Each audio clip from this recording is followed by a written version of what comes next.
Welcome back to Last Week Podcast. I'm gonna kill some viruses and save my gun again, for like the 8th time. Yeah. So the slider I have is actually the Philip Bloom slider from Kessler. Oh yeah. Yeah. Sweet. So no, I can't wait to be there and like play with all of your shit. You have so much stuff. It's awesome. Yeah.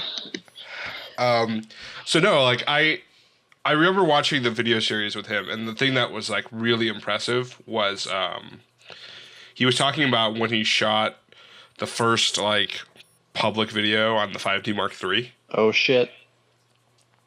We're about to go to Venom, but then Wolf is stopping me from getting back to my ship. Boom. He wants to fight. Time for punishment, brats.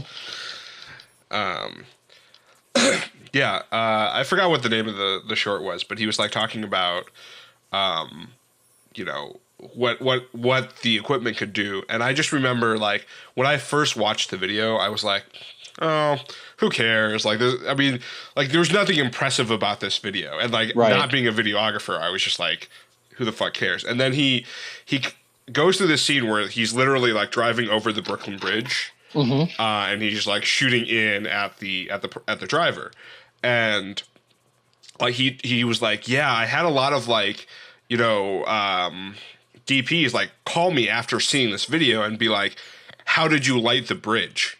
Mm-hmm.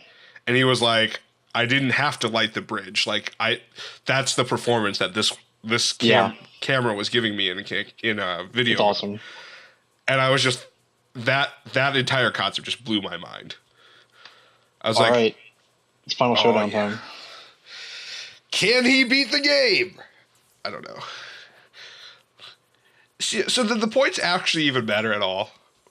Like, what do you mean? You do that all the time. You like to just run into that. Yeah, the points in the top left. Not like within the game they don't, but What are you shooting? I'm not shooting anything. It's behind you. No, it's not. It's not that orange thingy? No. Yeah. See the target's on the other side of this wall, the red thing. Oh. I'm confused. I feel like that orange thingy did something. No?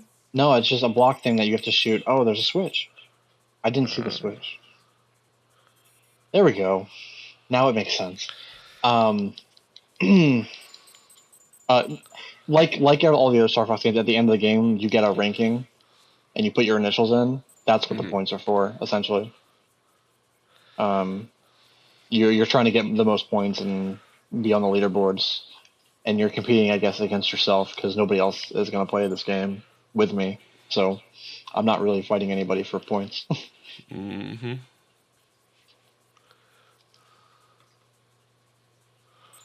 Oh god. There's lasers coming from everywhere. Yes, there is.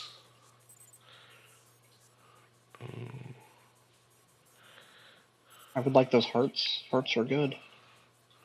I want the heart power up. Yeah. And I'll take the shields too. Anyway, you were talking about cameras. Did you? Yeah. I don't remember if you were heading into something that you didn't get to or not. No. Just the example about the bridge example. Yeah. Yeah. Ooh. Yeah, that's the same thing for like the A7S video, which I downloaded and have that video, and I watch it sometimes just because it's so fucking impressive.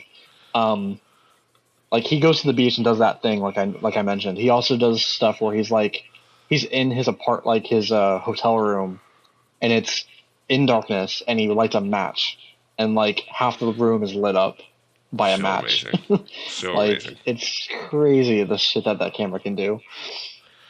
Yeah, it's the kind of camera that I want. I can't spend $3,000 on it, obviously, but I would want to add it to my gear list, essentially to be that nighttime camera. Like, it wouldn't be my primary video camera, but when I'm in a scene that I can't light the way I need it to be lit, like I'd have that camera on backup to be like, well, I can just use this, pump up the ISO, and my camera at 10,000 ISO looks like shit, but this camera can be at 80,000 and it still looks the same. I was looking at some Linus Tech Tips did a like kind of a little bit of a behind the scenes video, like what gear do we use, Mm-hmm. and they're talking about they use the like Westcott 1x1 flexible like LED panels. So they're just like really thin LED panels, but they have like pretty good lumen output. Yeah. And they're 1x1, so like you can stick it in like a softbox pretty easily, and you can stick it Mm-hmm. around things. That's cool. And I was like, oh yeah, this is really cool. How much is it? Like $400. She's like, oh, All right. what the fuck? It's time to fight Andross.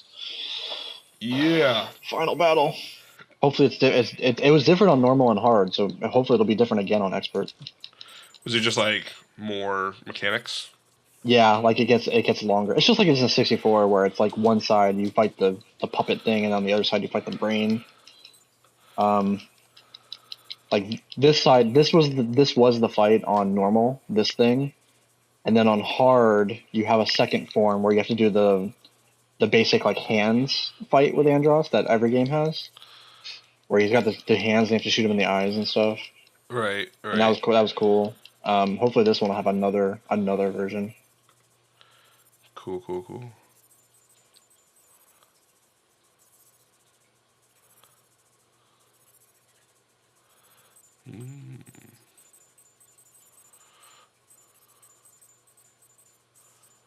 Ow.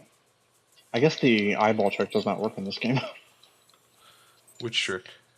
In 64, you can shoot him in his eye, and it'll basically give his eye an itch, and then he'll start scratching it, and you can shoot his hands while he's scratching. Oh, that's funny. Yeah.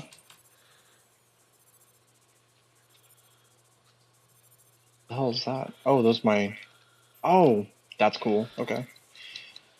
Those were the things that were healing me. My heart power up. Yeah, you know what? It's funny because watching you guys play Final Fantasy, and obviously there's you guys have the cheats to activate, but I remember Oh my god. whoa, that was super trippy. When I play, that's always my biggest like flaws. Like I just don't use I save items and I don't use them, and like there's no reason to save some of the consumable items. Like every game I've ever played, I'm way too conservative in general. Like I don't like using my magic because I want to conserve my MP, and I don't like using items because I want to have them just in case. Even though in every game I never use them. I always end the game with way too much, it's like pointless. But I have never worked my way out of that. It's weird. It's a difficult habit to break. Yeah. I think it comes from being poor throughout my life. I like to grasp at what I have. Okay, I don't know if I've read that much into it. So we just beat the game. Yeah. Congratulations, Sam. You beat Star Fox 2. Woo! On expert mode. Yeah. Boom. Do I get a post credit? Here's the next level of like why this game is really cool for Super Nintendo. You can't hear it, but they're actually talking in English. As every character flies in the ship, they're talking, which is like, I don't really ever remember like actual dialogue very often on Super Nintendo. That brings up a good point. Where the fuck were the other slackers when we were dealing with missiles? I know, they should have right? been like flying around shooting things. Where was the other 4 members of my team? Yeah. Starwolf had all its members. Yep. Although they weren't all together either. Wolf just hung out by Andross's base until after the entire army was decimated. Opportunistic. It's okay. Yeah. He wanted to come in when we were at our weakest. Except we were actually at our strongest. Oh. Cool. Station missile. Station missiles. Weird title crawl thing. So I've been looking at like reviews and stuff for Star Fox Zero, which is the one that just came out like this week or last week. And I still want to play it. Overall, the reception's very bad. There's only one review I've seen that looked at it favorably, and that was The Completionist on YouTube. And he like in the most heartfelt way, he was like, yes, the controls are a problem, and you have to learn. Like even a casual or a hardcore gamer is gonna have to learn to play this game, and it's not easy, and the controls are bad. But you can get good at it, and you will get good at it if you play it. And if you finish the game, like you're going to have enjoyed it. He like in a very heartfelt way, he's like, don't just listen to what people are saying. Play the game for yourself. Like, and he really loved it. He thinks it's one of the best ones since 64. But overall, the general consensus is that the controls ruin the game completely. That's disappointing. It's really disappointing. But I've also noticed that in most of the reviews I've seen or the footage I've seen, it always shows like the open world areas where you're playing as the Transformer, like the floor robot, the transformed R-Wing and stuff. And in his review, I actually saw a lot of the rail shooting, like the levels and like most of what like 64 was, where it's like they show Corneria and it's essentially the same Corneria from 64. And it's like, it's not exactly what I want because I want a new game, but if you're gonna make a game that's shitty, at least give me what 64 was, because then I'll be happy. Like, give me an upgraded 64, and I'll be happy. Yeah. And I saw that stuff today, and I'm like, oh god, I want to play it. I need to go find like this game in a red box or something so I can play it for a day, and then I'll feel satisfied, and then I can give it back and not worry about it. Well, that'll be fun. Yeah. Yeah. I rescued all 6 planets and destroyed 4 battleships. Wait, was there an option to not do that? I don't think so, because you have to destroy all or save all the planets before you can go to Andross. But yeah. if I failed the mission and died, you still get this debriefing. So it would be like, well, you got 4 out of 6 and then you died. Oh, okay, got it. Right. Got it. That makes sense. Not bad. Yeah, this is exciting. Oh, put in those initials. Oh, put in my initials. Fire the lasers. Shoot those letters. Yeah. Nice. That's it. We beat Star Fox 2, the never-released sequel to Star Fox for the Super Nintendo. Only took us an hour and 30 minutes. Not bad. It was only 3 times my original estimate, but the game was probably twice as long and at least 3 times as hard. Yeah. Good times. But this was fun. I feel confident in saying that this game's real mode is expert mode. Like, yeah. Normal mode was a joke. It was a total joke. And then hard mode was like, okay, I'm starting to get this game a little bit, but if this is what the game is, then I got it. Expert mode was not easy. So I'm glad we did expert, because that was worth it. Yeah. I'm excited. So thanks guys for watching. That was Star Fox 2. I'm probably going to throw these episodes up just kind of on off days of FF7, so it's not going to take FF7's place or anything. And it'll run next week, and then it'll be over. So be sure to check out the Final Fantasy VII playthrough with Ben every Tuesday, Thursday, and Saturday. Definitely Sam, a lot of fun. Thank you for sitting and down with me and playing Star Fox. We got to do this again, but we'll just do it in person. Absolutely. Well, we talked about Chrono Trigger, and I think after FF7, I think Chrono Trigger might be the next game. Oh, the next long game.